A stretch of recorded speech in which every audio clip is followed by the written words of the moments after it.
नमस्कार दर्शक बंधु आपणकु आमर दैनिक कुंभ राशि राशिफल कार्यक्रम को स्वागत। आज आमे जानिबा राशि चक्र एकादशतम राशि कुंभ राशि दैनिक राशिफल विषय। आमर एही दैनिक राशिफल कार्यक्रम चंद्रंकर गोचर गणना को नहीं आधारित होछि एवं चंद्रंकर एही गोचर आमर दैनंदिन जीवन रे बहुत प्रभाव पकाई थाए। तेबे आसंतु जानिबा आज चंद्रंकर गोचर आपणक राशि रे की प्रकार प्रभाव पकाइबे। देखंतु आमर एही राशिफल कार्यक्रम आपणकर जन्म राशि बा चंद्र राशि उपरे आधारित होइछि। जदि आपणकर कुंभ लग्न होइथाए ताहले भी आपण एही भिडियोटी को शेष पर्यंत देखंतु।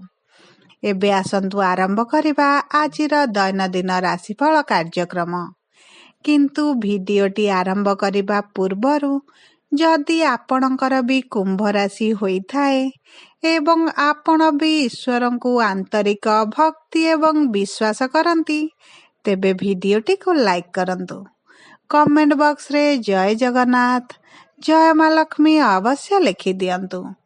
एबे आसंतु जानिबा आजिर तिथि एवं नक्षत्र विषय रे। आज 2024 मसीहा नवेम्बर मास 27 तारिख बुधवार। आजिर सूर्योदय समय सकाळ 6:06 एवं सूर्यास्त संध्या 5:02। आज मार्गशीर मास कृष्ण पक्ष द्वादशी तिथि सकाळ 6:24 पर्यंत रहिछि। एहा परे त्रयोदशी तिथि आरंभ हेबो। आज चंद्र चित्रा नक्षत्र रे सकाळ 7:36 पर्यंत रहिबे। तापरे स्वाति नक्षत्र को गोचर करिबे। आजिर चंद्र सुधी मेष वृष कर्कट सिंह तुला बिछा धनु एवं मकर राशि। आजिर घात चंद्र वृष राशि एवं कर्कट राशि घात बार। आज दिपा 11:34 रु 12:56 पर्यंत राहुकाल रहिछि। एही समय रे आपण कौनसी शुभ कार्य न करिबा भल रहिबो। आजिर ब्रह्म मुहूर्त सकाळ 4:31 रु आरंभ होई 5:19 पर्यंत रहिछि। आजिर शुभ समय सकाळ 6:06 रु 8:17, दिबा 10:28 रु 11:34, दिपा 1:23 रु 3:34, संध्या 5:54 रु 6:46 एवं रात्र 8:31 रु 2:50 पर्यंत रहिछि। एही समय रे आपण जेकोनसी शुभ कार्य आरंभ करिबे। आज खाद्य रे पोई ओ मसूर डाली खाइबा निषेध। एबे आसंतु जानिबा चंद्रंकर गोचर आपणकर दैनंदिन जीवन रे किभଳି प्रभाव पकाइबे। देखंतु आज आपणक व्यवसाय रे प्रगतिर संभावनाटी रहिछि। व्यवसाय स्थान रे आपण अधिक सजा सज्जी प्रति ध्यान देबे। आपणक चाकिरी रे आपणकर इच्छाकृत स्थान को आपणको ट्रांसफर मिलिबार मध्य जोग अछि। कौनसी गुरुत्वपूर्ण कार्य रे आसुथिबा बाधा आज दूर होई जिवो। जदि आपण राजनीति रे एक्टिव अछंती आपणकर प्राधान्य प्रतिष्ठा वृद्धि पाइबो। आज आपणक परिवार मध्य रे विवादीय परिस्थिति सृष्टि होई पारे।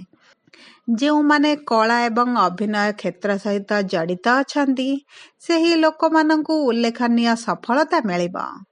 परिवार रे जे कोनसी शुभ इवेंट पाई आपणकर संपूर्ण उत्साह सहित आपण प्रस्तुत रहिबे।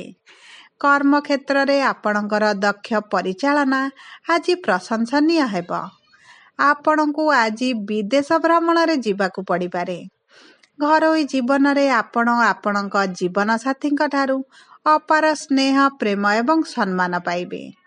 नूतन बंधु माने व्यवसाय रे आपणक पई लाभदायक रहिबे। आज आपणक आर्थिक स्थिति रे सुधार आसीबो। प्रेम संपर्क रे आपणकु कौनसी एक मूल्यवान जिनिस गिफ्ट आकार रे मिली पारे। आपणक बापांक सहयोग जोगु आपणक व्यवसाय रे लाभ रे वृद्धि घटी पारे। ରାଜନୀତିରେ ଆପଣଙ୍କୁ ଏକ ଲାଭଜନକ ପଦବୀ ମଧ୍ୟ ମିଳିପାରେ। ଚାକିରି କ୍ଷେତ୍ରରେ ଉଚ୍ଚ ପଦାଧିକାରୀଙ୍କ ସହିତ ଆପଣଙ୍କ ନିକଟତରତାଟା ବଢ଼ିପାରେ। ଜମି, କୋଠା ଇତ୍ୟାଦି କିଣିବା ଏବଂ ବିକ୍ରୟ କରିବାରୁ ଆପଣଙ୍କୁ ପ୍ରଚୁର ଲାଭ ମିଳିବ। ଆପଣଙ୍କ ସ୍ୱାସ୍ଥ୍ୟରେ ଆଜି ଉନ୍ନତି ପରିଲକ୍ଷିତ ହେବ। ଯଦି କିଛି ଗମ୍ଭୀର ରୋଗ ଥିଲା, ଆପଣଙ୍କୁ ଆଜି ମୁକ୍ତି ମିଳିବ।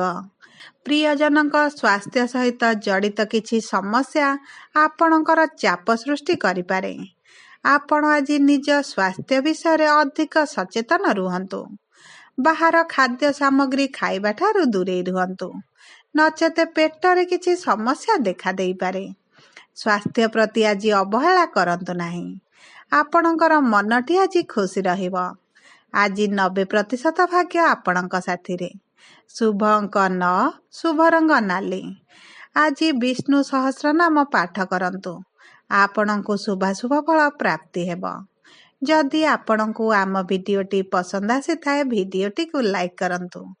କମେଣ୍ଟ ବକ୍ସରେ ଜୟ ଜଗନ୍ନାଥ, ଜୟ ମା ଲକ୍ଷ୍ମୀ ଅବଶ୍ୟ ଲେଖନ୍ତୁ। ଯଦି ପ୍ରଥମ ଥର ଆମ ଚ୍ୟାନେଲକୁ ଆସିଛନ୍ତି, ଚ୍ୟାନେଲଟିକୁ ସବସ୍କ୍ରାଇବ୍ କରନ୍ତୁ। ପାଖରେ ଥିବା ବେଲ୍ ଆଇକନ୍କୁ ପ୍ରେସ୍ କରନ୍ତୁ। ଧନ୍ୟବାଦ।